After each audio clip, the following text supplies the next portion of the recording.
asked you to read section 11.3 in the textbook. So here I just want to summarize some highlights from the section and do a few examples. All right, so this is all about the dot product.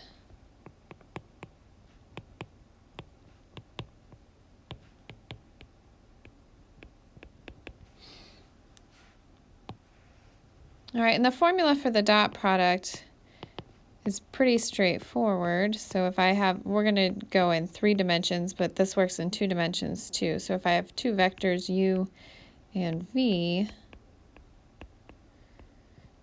then their dot product, u dotted with v, we're just going to multiply component-wise and add that up. So I get u1 times v1 plus u2 times v2 plus u3 times v3. The big takeaway here is that this is a scalar, not another vector, right? So this is a scalar. You should read the properties of the dot product in the book. Let's just look at an example in 2 dimensions. So I'm going to let u be the vector 1, negative 1, v the vector 2, 7, and w the vector negative 6, 4.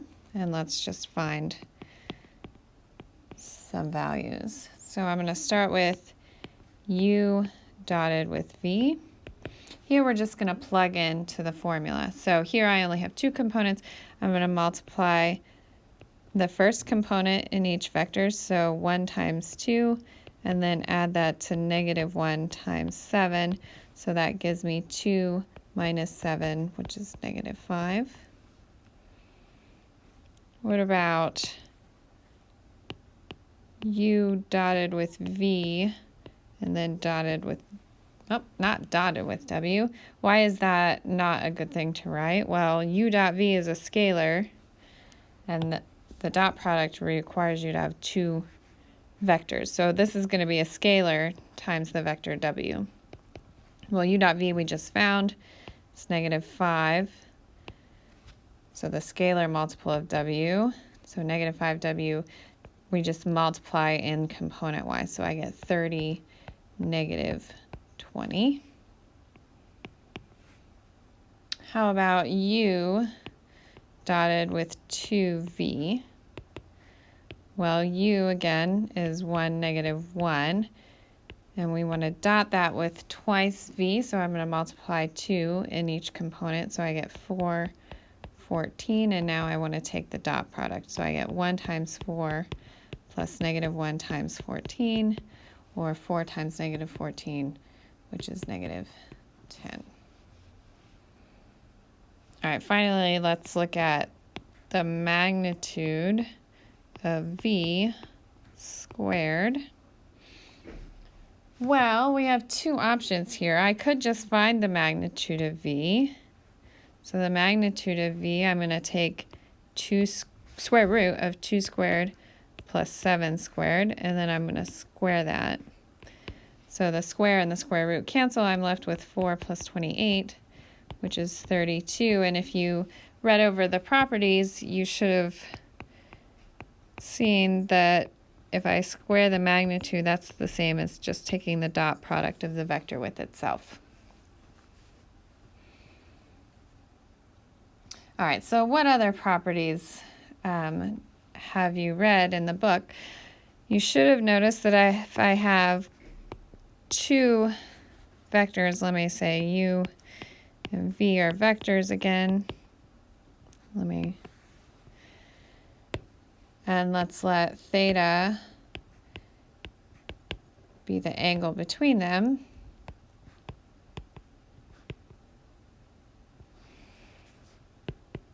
Then what do I know about cosine of theta? Cosine of theta is equal to u dotted with v divided by the magnitude of u times the magnitude of v.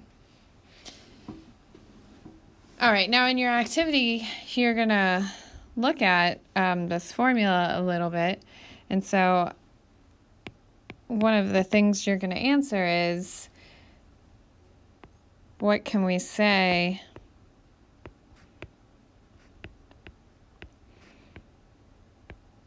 about u dot v if u and v are orthogonal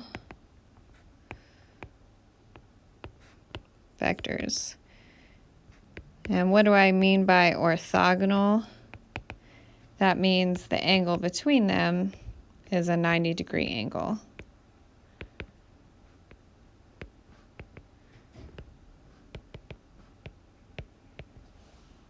All right, so you think about that.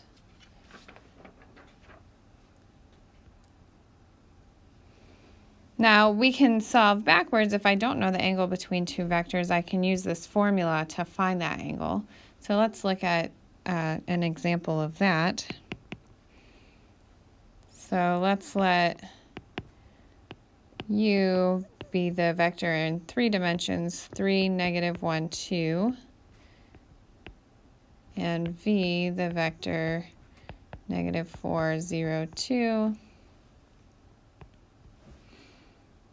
and z the vector 2, 0, -1. All right, so let's start by finding the angle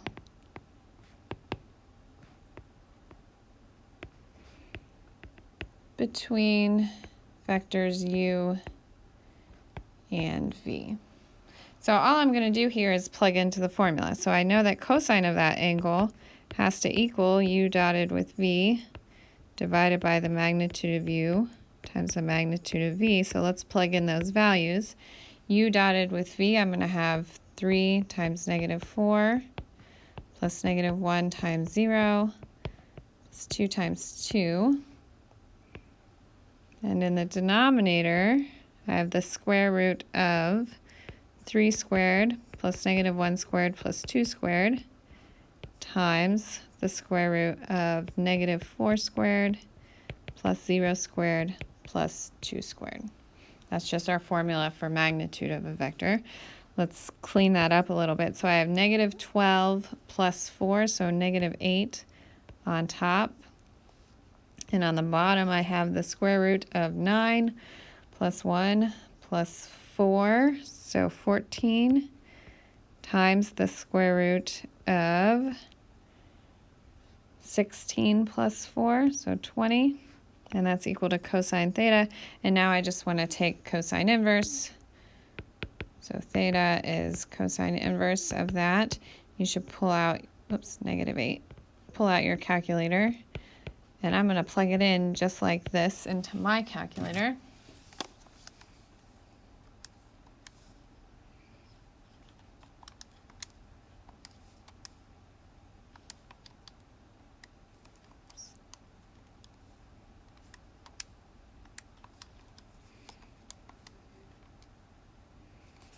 So my calculator is in radians, and I got 2.069 radians. And of course, you could convert that to degrees if necessary. What about the angle between V and Z? So I'm going to turn the page here.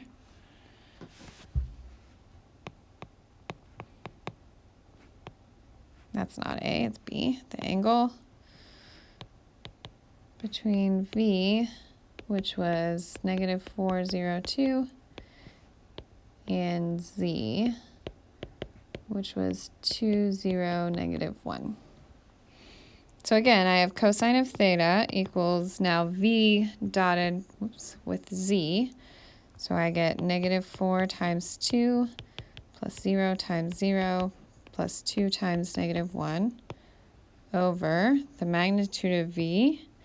That's -4 squared plus 0 squared plus 2 squared times the magnitude of Z. So 2 squared plus 0 squared plus -1 squared. So what do I get here? I have -8, minus 2, so -10 on top. And on the bottom, I have the square root of 16 plus 4, so square root of 20 times the square root of 4 plus 1, so 5. Now notice here, I have cosine of theta equals -10. When I multiply two square roots, I can combine them underneath, so I get square root of 20 times 5, which is the square root of 100, right? So this is just -1. I have -10 over 10. And so what's the angle theta that has a cosine of -1? This is one you should know, right? Theta is pi, or 180 degrees. Now look back at these vectors, v and z. What do you notice about those two vectors? You should notice that they're parallel, right? If I multiply vector z by the scalar -2, that gives me v. Okay, so parallel vectors, it's not surprising their angle between them should be pi.